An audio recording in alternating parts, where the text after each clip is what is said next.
అందరికీ ఆరోగ్యశ్రీ వర్తిస్తున్నాడు. వర్తిస్తా ఉందని మిమ్మల్ని అడుగుతున్నా. కానీ ఇప్పుడు 1000 కోట్ల రూపాయలు బకాయిలు ఉన్నాయి. హాస్పిటల్స్ మొరాయించారు, మీ ఆరోగ్యశ్రీ మాకొద్దు, మీ పేషెంట్లు మాకొద్దంటే రౌడీల్ని పంపించి బెదిరిస్తున్నాడు. నేను ఒకటే చెప్తున్నా, ఏమీ భయపడద్దండి, మేము అండగా మీకుంటాం. ఈ పార్టీ పోయే పార్టీ. 95,000 కోట్ల రూపాయలు కాంట్రాక్టర్స్ కి బిల్లు పెండింగ్ పెట్టి కాంట్రాక్టర్లు ఆత్మహత్యలు చేసుకుంటున్నారంటే ఇది ఎంత పనికిమాలిన ప్రభుత్వం మీరు ఒక్కసారి ఆలోచించుకోవాల్సిన అవసరం ఉంది. ఇంకొక పక్క మీరు జాగ్రత్తగా ఉండాలి. కొత్తగా మీరు చూస్తున్నారు, పట్టాదారు పాస్ పుస్తకం ఉంది కదా, మీ పట్టాదారు పాస్ పుస్తకం ఎవరిచ్చారా? భూమి మీ తాతో ముత్తాత ఇచ్చాడు. ఆ పట్టాదారు పాస్ బుక్ పైన ఎవరు ఫోటో ఉందో చూసుకున్నారా తల్లి? ఎవరు ఫోటో? జగన్ ఫోటో అవునా కాదా? సైకో ఫోటో అవునా కాదా? పాస్ బుక్ మీది, మీ తాత ముత్తాతనిచ్చిన ఆస్తి, ఫోటో అయింది. అంటే మీ అమ్మ తరపున బంధువా? మీ నాన్న తరపున బంధువా? ఈ సైకో మీ ముఖం మీరు చూడాలని నిద్రలేస్తానే.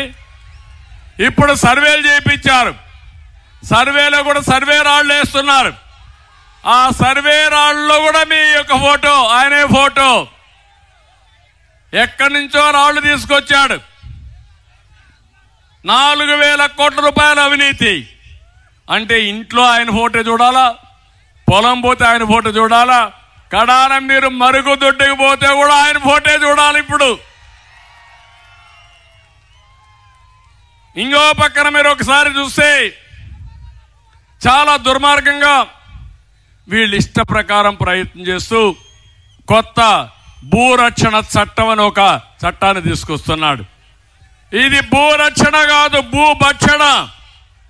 మీ ఆస్తి వేరే వాళ్ళ పేరుతో పెట్టి రికార్డులు మార్చేసి మీరు ఎవ్వరూ అప్పీల్ చేసుకునే అవకాశం లేకుండా కోర్టుకు పోవాలి.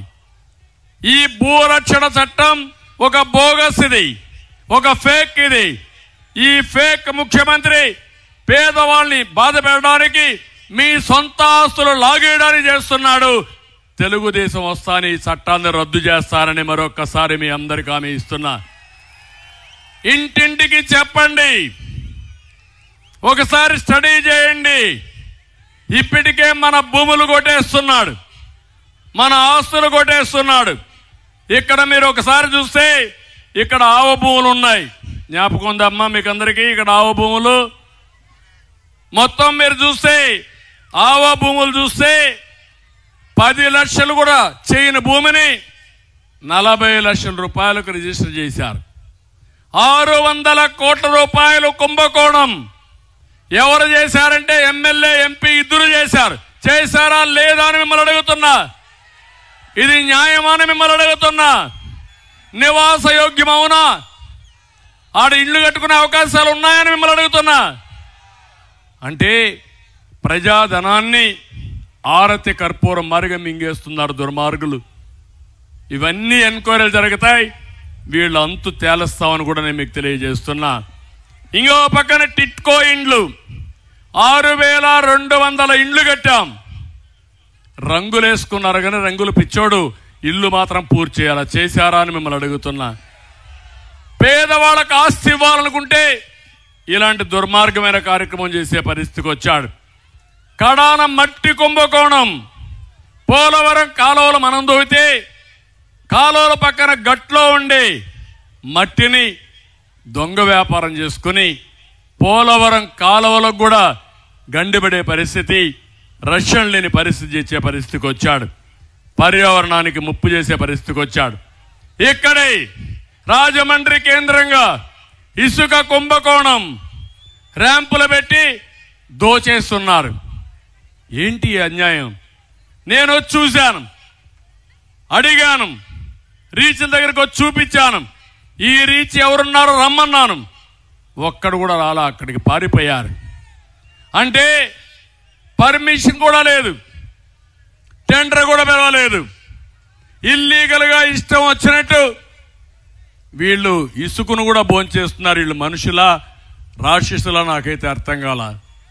ఇసుక కుంభకోణం, భూముల కుంభకోణం, మద్యం కుంభకోణం, ఇంకో పక్క ఎక్కడికక్కడ భూగర్భ ఖనిజ సంపద అన్ని దోచుకునే పరిస్థితికి వచ్చారు. నేను ఒకటే ఈ రాజమండ్రిలో మీకు అందరికీ హామీ ఇస్తున్నా, తప్పకుండా తెలుగుదేశం పార్టీ జనసేన ప్రభుత్వం వీళ్ళు తిరిగిన డబ్బుల్ని కక్కిస్తాం, దోషుల్ని కఠినంగా శిక్షించే బాధ్యత మేము తీసుకుంటాం. ఇక్కడికి వచ్చినప్పుడు ఒక ఎంపీ ఉన్నాడు, రీల్స్ మాస్టర్.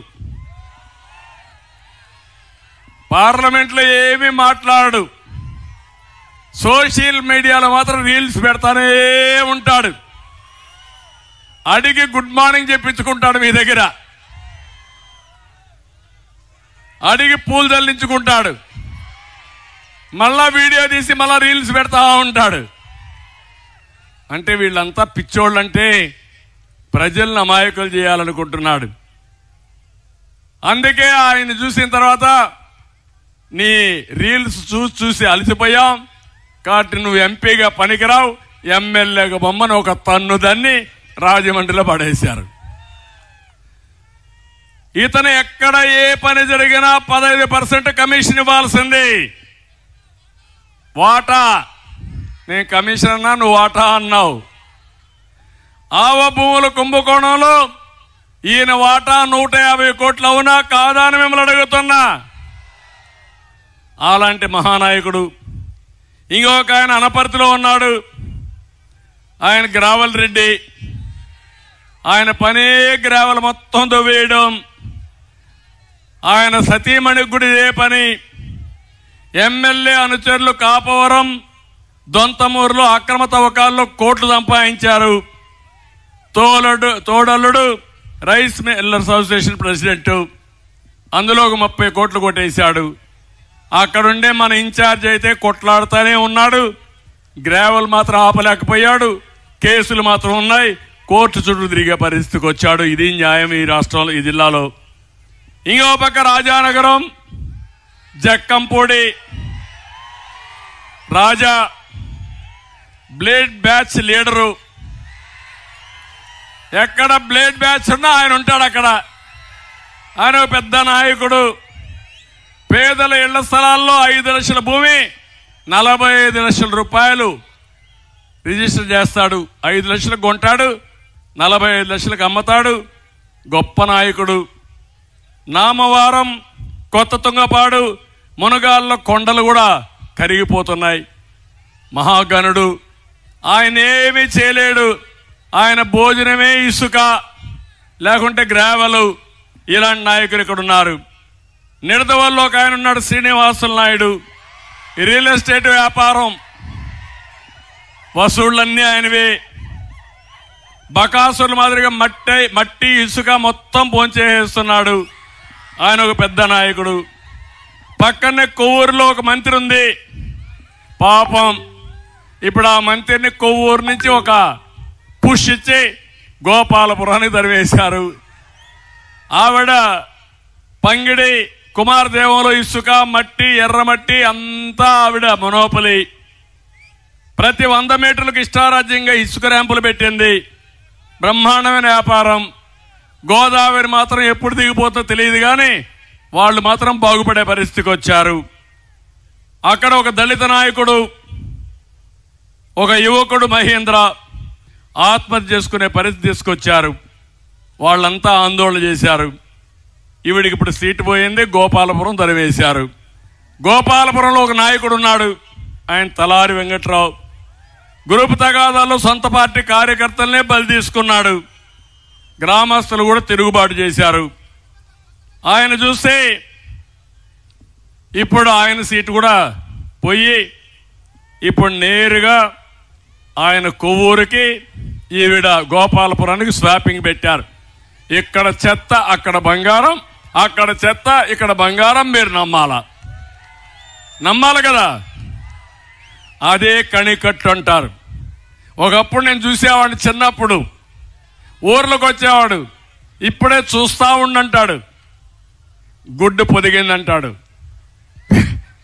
పిల్ల వచ్చిందంటాడు, అదిగో ఎగిరిపోతాను చూడమంటాడు, నువ్వు కాదంటే చూడు అంటాడు. అదే కణికట్టు, అదే జరుగుతా ఉంది. జగన్మోహన్ రెడ్డి చేసే కణికట్టుని మనం ఆమోదించాలా. నేను చెప్పా జగన్మాయ, మా తమ్ముడు చెప్తాడు జగన్మాయ అంటే వీళ్ళు ఏ విధంగా తయారయ్యారో ఆలోచించమని కోరుకుంటూ నేను ఒకటే మీకు చెప్తున్నా, ఈ గోదావరి తీరాన మనం ఉన్నాం. నేనే గోదావరి పుష్కరాలు పెట్టి